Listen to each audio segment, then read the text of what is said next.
Mesdames et messieurs, bienvenue, vous êtes sur RTI 1 et merci de nous suivre. Voici les titres de cette édition.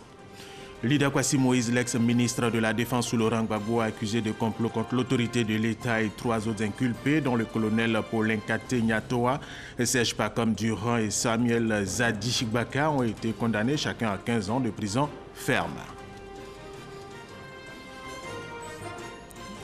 Dans le département de Ouangolo-Dougou, région du Thiologo, au nord de la Côte d'Ivoire, l'école pour tous est une réalité. Les résultats dans le primaire sont plus que satisfaisants. On en parle dans cette édition avec Eugène Atoubé.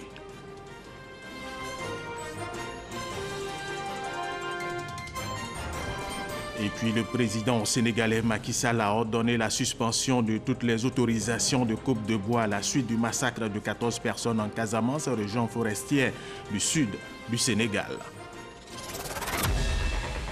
Nous vous le disions à l'instant, la justice ivoirienne a rendu son verdict dans le cadre du procès de l'ex-ministre de la Défense sous Laurent Gbagbo, accusé de complot contre l'autorité de l'État. Lida Kwasi Moïse et les 3 autres inculpés, dont le colonel Paulin Kate Nyatoa, Serge Pacome Durand et Samuel Zadi Gbaka, ont été condamnés chacun à 15 ans de prison ferme. Olivier Iriebi, Gabriel Zané. Lida Kwasi Moïse, colonel Nyatoa Kate Paulin, Serge Pacome Durand et Samuel Zadi Gbaka, condamnés à 15 ans d'emprisonnement ferme chacun pour tentative de coup d'État orchestré en février et mars 2012 contre le régime actuel. Le verdict est tombé dans la nuit du jeudi 18 janvier. Félix Beaubré, avocat de l'ancien ministre de la Défense sous le régime de l'ex-président Laurent Gbagbo, Lida Kwasi Moïse est victime de ses convictions politiques. Il annonce un recours en cassation. Je voudrais marquer ma surprise parce que les débats contradictoires ont montré suffisamment que le ministre Lida Kwasi n'a pas participé au complot dont il est injustement accusé. Il n'y a pas d'éléments suffisamment probants de nature à engager sa responsabilité pénale. Je vais me pourvoir en cassation. Selon Maître Koulibaly Soungalo, qui défend les intérêts de l'État dans ce procès, la décision de justice est bien fondée.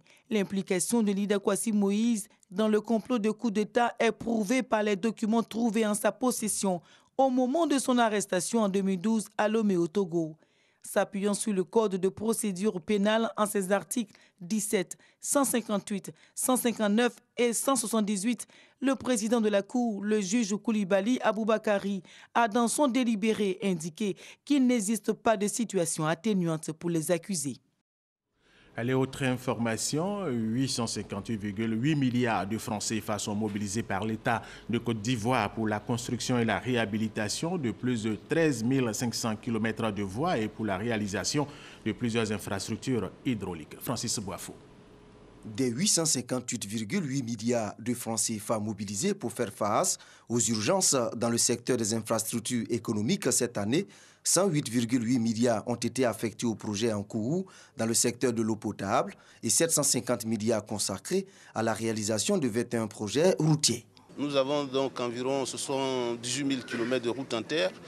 Nous avons pris l'engagement qu'en 2018, nous allons traiter environ 40 000 km de routes en terre. Donc les populations ivoiriennes verront que la plupart des routes en terre seront donc praticables. Donc on pourra donc écouler facilement les productions. On a environ 4500 km de routes bitumées. La plupart de ce réseau sera donc rénové. Le chef de l'État, dans son message de fin d'année, a souhaité que la côtière soit réhabilitée. Donc surtout transformée en une autoroute. Nous sommes en train de prendre toutes les dispositions pour que cela soit fait. Amédée Kofi Kouakou réaffirme la volonté du gouvernement et de son département ministériel d'offrir des infrastructures de qualité aux populations. Des ponts et plus de 13 650 km de voies construites et réhabilitées en 2017. Concernant l'eau potable, 13,1 milliards de francs CFA ont été décaissés pour rénover et construire des infrastructures hydrauliques. Il est prévu les mois à venir le renforcement et l'extension du réseau d'eau potable pour un financement de 719,1 milliards de nos francs déjà acquis selon le ministre des Infrastructures économiques. Et justement, pour la route, le ministre des Infrastructures économiques, Amédée Kofi Kouakou, est allé visiter le chantier de réhabilitation de l'autoroute Sengrobo-Yamoussoukro. Ce tronçon, long de 85 km, présentait d'importantes dégradations par endroits et était la cause de nombreux accidents de la circulation. Jean-Luc Bango Kwame. Une visite au pas de course avec à chaque étape des échanges pointus entre le ministre et les responsables du chantier. Initialement, quand on a fait la première étude pour dire qu'il fallait traiter, est-ce que après les dernières réflexions que vous avez faites, est-ce qu'il y a des zones qui sont rajoutées? Non, la première étude, on n'avait pas déterminé les zones à traiter. On a fait la campagne de déflexion. Avis technique, vérification des moindres détails et parfois même des remontrances. Le ministre s'est fait au cours de cette visite de terrain le porte-parole des usagers de l'autoroute Sengrobo-Yamoussoukro. Pour ne rien vous cacher, tout le temps, les gens qui approchent cette route, ils sont des techniciens qui connaissent un peu. Ah, mais votre nouvelle route que vous venez de faire là, quand on roule dessus là, ça secoue dans tous les sens. Vous voyez? Donc ce n'est pas des choses qu'on peut cacher. Ouverte à la circulation en décembre 2013, l'autoroute Sengrobo-Yamoussoukro a montré de nombreuses failles quelques mois après. L'objectif du projet de réhabilitation, offrir aux usagers une route qui offre sécurité et confort. L'élément essentiel pour nous, c'est qu'il faut que le travail soit bien fait et irréprochable, zéro défaut. Un engagement qui amène le ministre à être plus exigeant vis-à-vis de l'entreprise prestataire. Il y a une partie qui est déjà terminée, mais en termes de confort qui ne nous convient pas. Parce que selon les normes, ça ne correspond pas. Donc l'entreprise s'est engagée à reprendre. Certaines méthodes de travail qui sont utilisées ne nous paraissent pas tout à fait correctes. Nos équipes sont en train de travailler de sorte à ce que cette route soit donc d'une qualité irréprochable. Un délai supplémentaire de 6 mois a été accordé aux prestataires. Un dépassement qui devrait impacter le coût initial du projet estimé à 14,3 milliards de francs CFA. Depuis le 1er janvier 2018, un décret fixant les conditions d'implantation des unités industrielles en dehors des zones industrielles est entré en vigueur. L'objectif est de confiner ces unités industrielles dans les zones choisies afin de préserver la santé des populations face aux dangers liés à leurs activités. Youssouf Ouattara, le directeur général de l'Agence de gestion et de développement des infrastructures industrielles, a donné des détails sur la conduite de l'opération d'identification et d'immatriculation de ces unités industrielles. Aboubakar Cheikh Kone.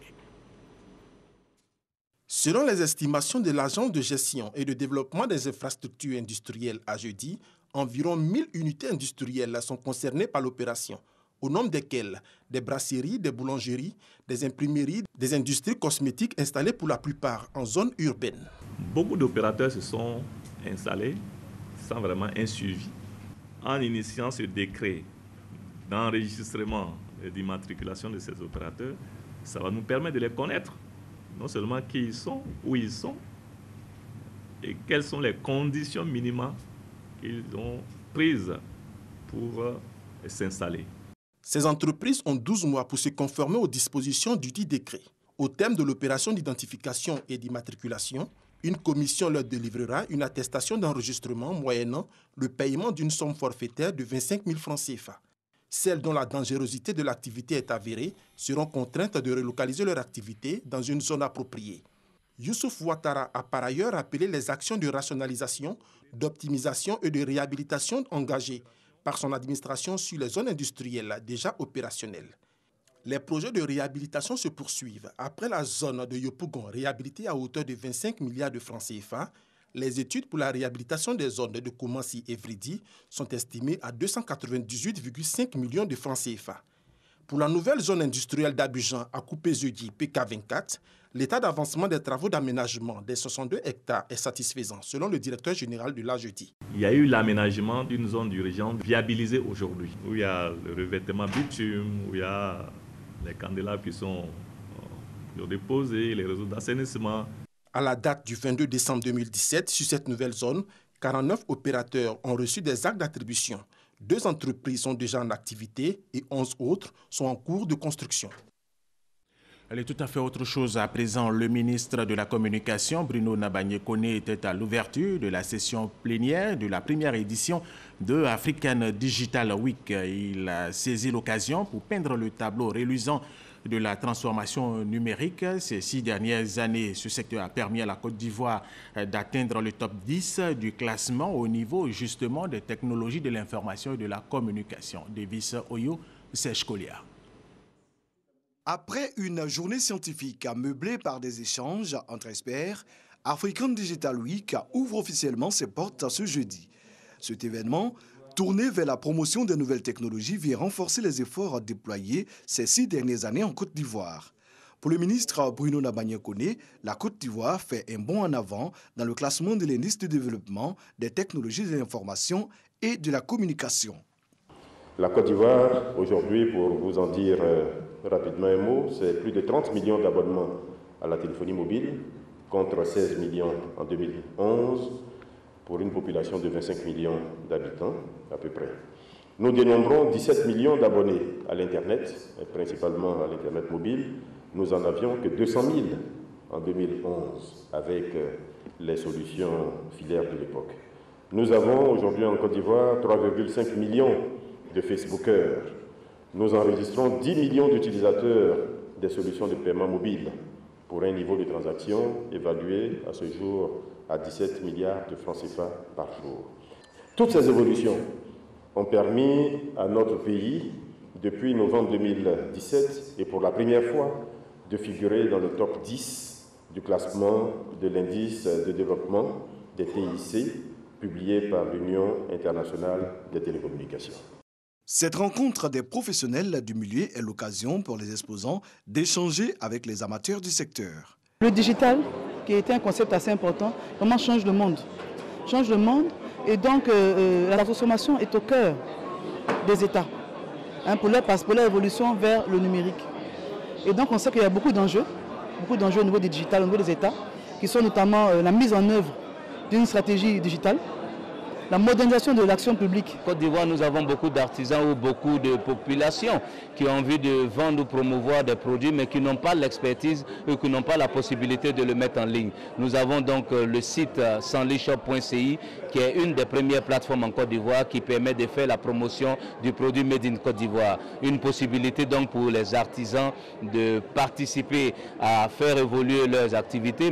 Le monde de la transformation du numérique regorge de nombreuses opportunités pour les jeunes.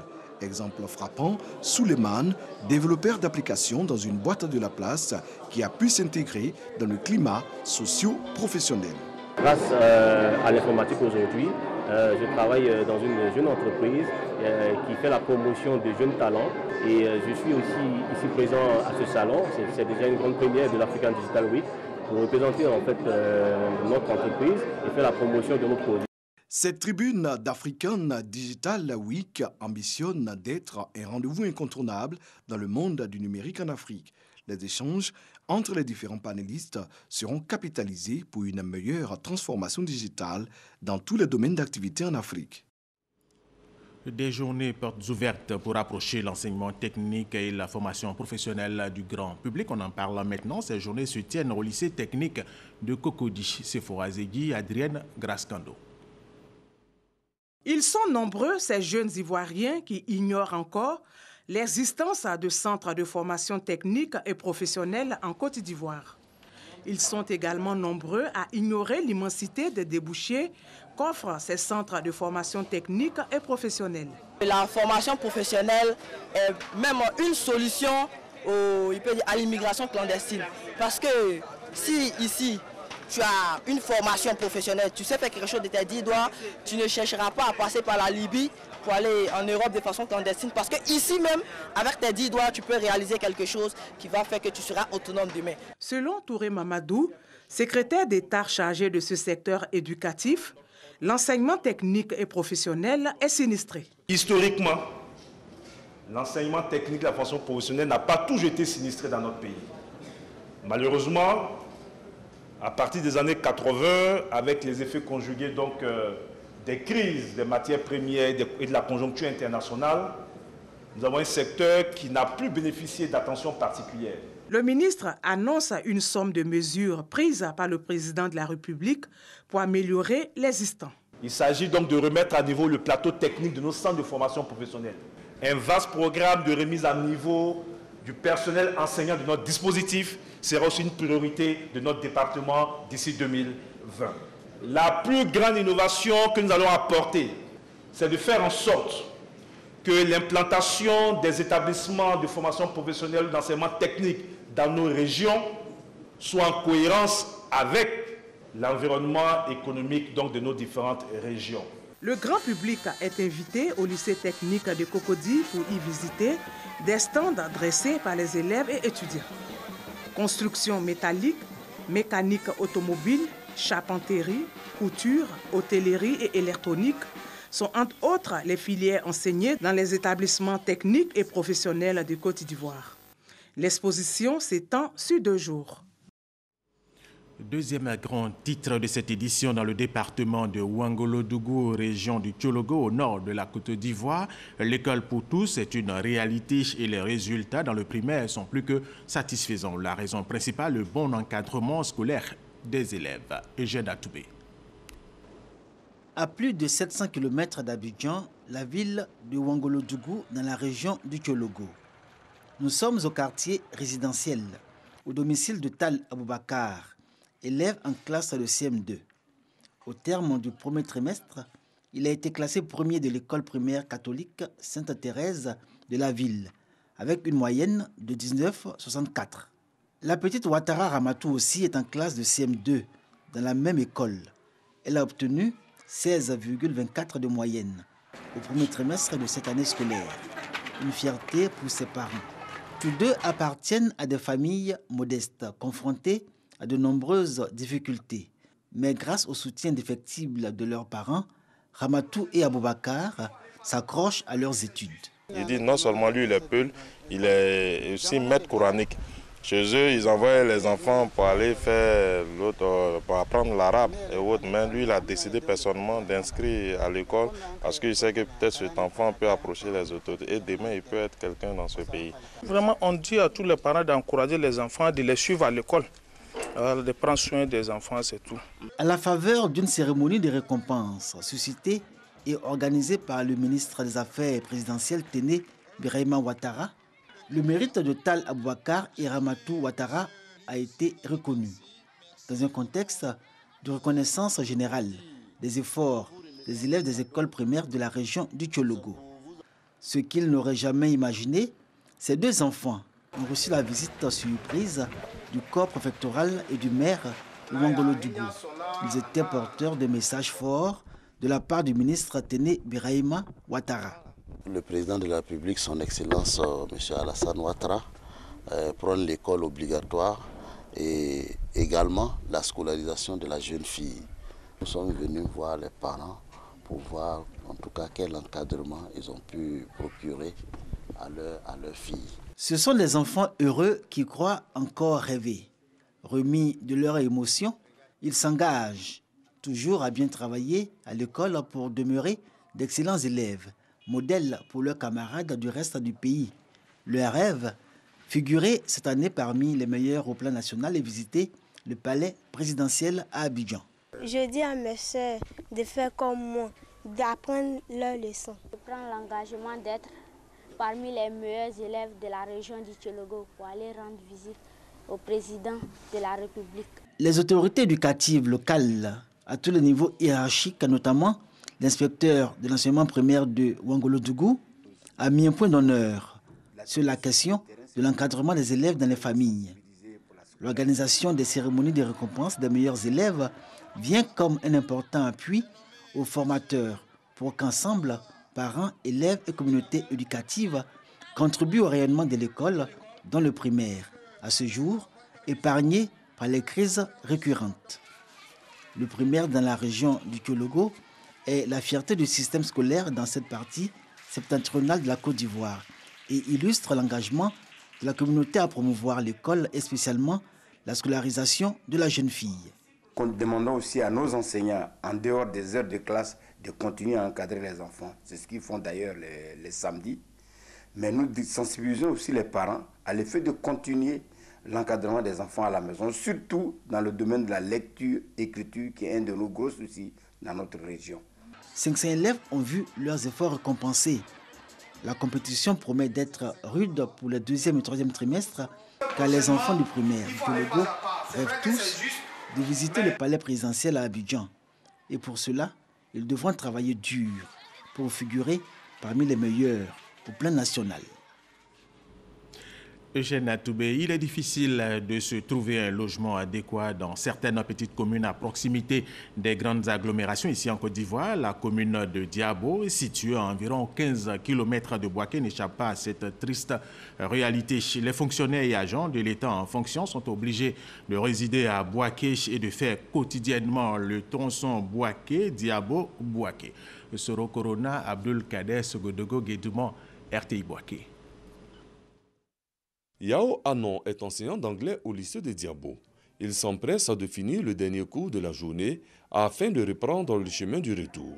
Yao Anon ne réside pas à Diabo pour manque de logement. Le problème de logement, puisqu'on est dans une commune rurale, ça fait que les gens ont des habitations qui ne correspondent pas aux normes de la ville. Et donc on ne peut pas se loger correctement. 95% de nos enseignants dorment à Bouaké. La raison, elle est très simple. Il n'y a pas de logement adéquat pour eux. Yao Anon n'est pas seul dans cette situation. Ils sont nombreux à faire quotidiennement le trajet Bouaké-Diabo-Bouaké avec tous les risques que cela comporte. S'il y a des coupeurs de route sur l'axe Diabo-Bouaké, ils restent là-bas. S'il y a la pluie, ça devient compliqué puisqu'ils viennent pratiquement en moto.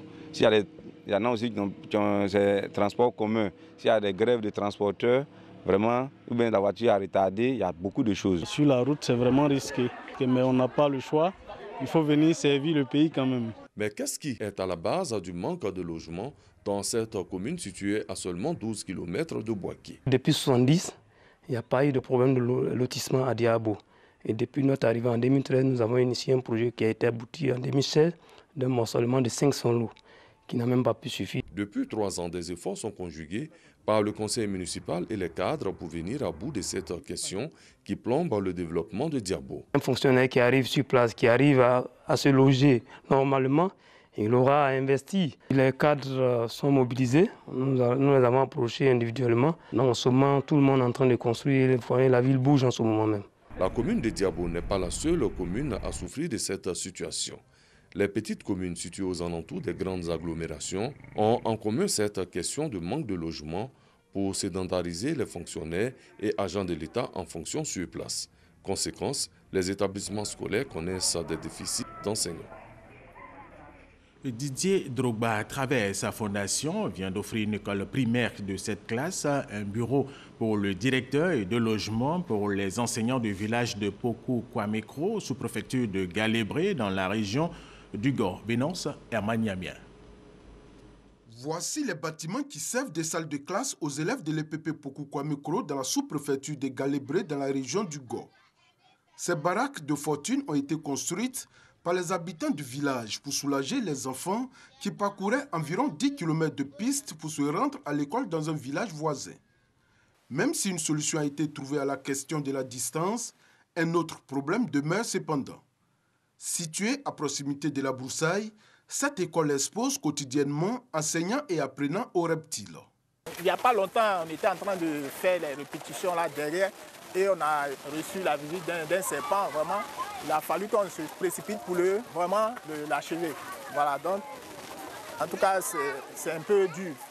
Les 3 enseignants, tous des bénévoles, ont en charge 2 classes chacun. Le matin, d'abord, je fais le cours avec les élèves de CM2, puisque c'est les mêmes classes, CM1 et CM2. Mais après, quand je finis avec les élèves de CM2, j'attaque immédiatement les élèves de CM1. Ces 6 ans de galère sont désormais un lointain souvenir. La Fondation Didier Drogba et ses partenaires viennent d'offrir une école primaire entièrement équipée au village. Elle comprend 7 classes, dont une classe de maternelle, plus un bureau pour le directeur et 2 logements de 4 pièces chacun pour les enseignants. De quoi rendre heureuse toute la population du village. Avoir même l'école et le site, mais je me suis retrouvé quelque part, soit à Cocody. Parce que tellement que c'est bien construit, c'est bien fait. Remettant les clés aux bénéficiaires, le donateur Didier Drogba et ses partenaires ont souligné que ce geste vise à offrir une égalité de chances à tous les enfants en leur permettant d'apprendre dans de meilleures conditions. Voir aujourd'hui cette école sortir de terre, c'est vraiment une fierté et j'espère qu'il y en aura beaucoup d'autres derrière. En leur donnant l'accès à l'éducation, peuvent devenir le moteur et les personnes influentes de notre futur, du futur de la Côte d'Ivoire. Les populations ont profité de l'occasion pour faire des doléances, entre autres la réhabilitation de la voie d'accès au village, la construction d'un dispensaire et surtout l'adduction en eau potable du village. Le ministère de la Santé et de l'Hygiène publique a procédé au lancement officiel de l'élaboration du Code de la santé publique pour un système sanitaire ivoirien moderne et innovant. On en parle avec Christophe Diomandé et Issa Yeo Tchono. Depuis son indépendance, la Côte d'Ivoire a hérité de certaines dispositions du Code de santé publique français de 1953. Ce code aujourd'hui ne répond plus aux réalités actuelles en matière de santé, d'où la mise en place d'un Code de la santé publique moderne et innovant.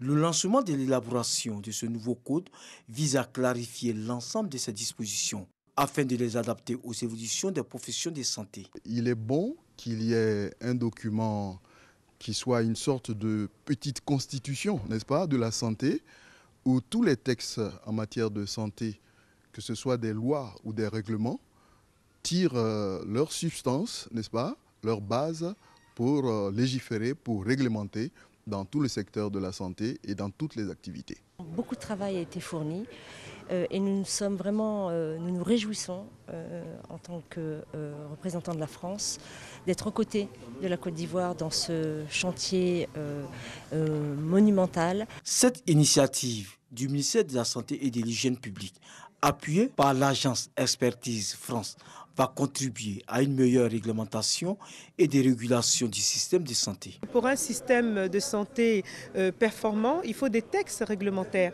Il faut s'appuyer sur des textes réglementaires. On ne gère pas un système de santé comme ça, mais ces textes-là vont passer d'abord en Conseil des ministres et après adoption au Conseil des ministres, passeront devant l'Assemblée nationale. Et c'est l'adoption à l'Assemblée nationale qui nous permettra de dire que nous avons un nouveau code de santé publique. Pour la réalisation de ce nouveau code de la santé publique, un comité de pilotage de 22 membres est mis en place. Il est chargé du suivi des travaux de son élaboration jusqu'à octobre 2018. L'État et 23 industriels du cacao s'engagent à travailler à la restauration du couvert forestier ivoirien. La réalisation de ce vaste projet dénommé Initiative Cacao Forêt devrait aussi permettre à l'État de lutter contre les changements climatiques. La Fondation African Women Initiative a organisé des journées de la femme entrepreneur à Touba. Objectif, honorer les femmes de Touba qui participent activement au développement de leur localité. Et puis, hors de la Côte d'Ivoire, Emmanuel Macron et Theresa May ont signé hier jeudi un nouveau traité sur le contrôle de l'immigration entre la France et le Royaume-Uni lors du 35e sommet franco-britannique à l'Académie militaire royale de Sandhurst près de Londres. Le président sénégalais Macky Sall lui a ordonné la suspension de toutes les autorisations de coupe de bois à la suite du massacre de 14 personnes en Casamance. Gabriel Zani.